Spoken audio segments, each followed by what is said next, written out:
আমরা যখন ক্লাস 7-এর তাপের অধ্যায়টা শুরু করি তখন লিন তাপের ধারণা দিতে গেলে কিন্তু আমাদের একটু সমস্যায় পড়তে হয়, কারণ বাচ্চারা কিন্তু বোধগম্য তাপের ধারণাটা এর মধ্যে পেয়ে গেছে এবং তারা জানে তাপ মানে থার্মোমিটার দিয়ে যেটা মাপা যায় উষ্ণতা, সেটাই হচ্ছে তাপের ফল।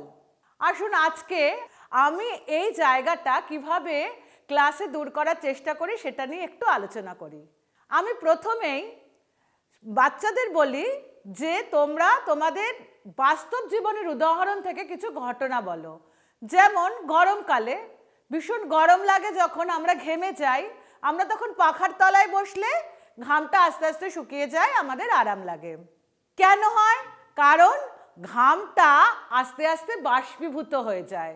এই যে জল তরল ঘামের থেকে বাষ্পীভূত হয়ে গ্যাসীয় অবস্থায় পরিণত হচ্ছে, এ তাপ কোথার থেকে পাচ্ছে? তাপ তো পাচ্ছে আমাদের শরীর থেকেই।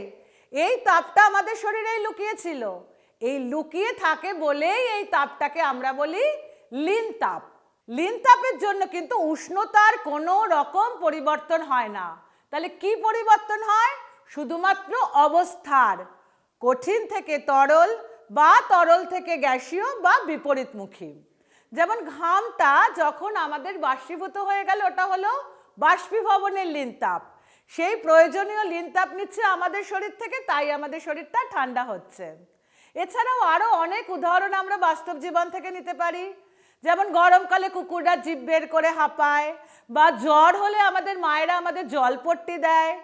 এরকম নানা উদাহরণ দিয়ে ওদের মনে এই লিন তাপের ধারণাটা কিন্তু আমি দেওয়ার চেষ্টা করি। আপনারা নিশ্চয়ই অন্যরকম কিছুভাবে করেন। আসুন না একটু শেয়ার করুন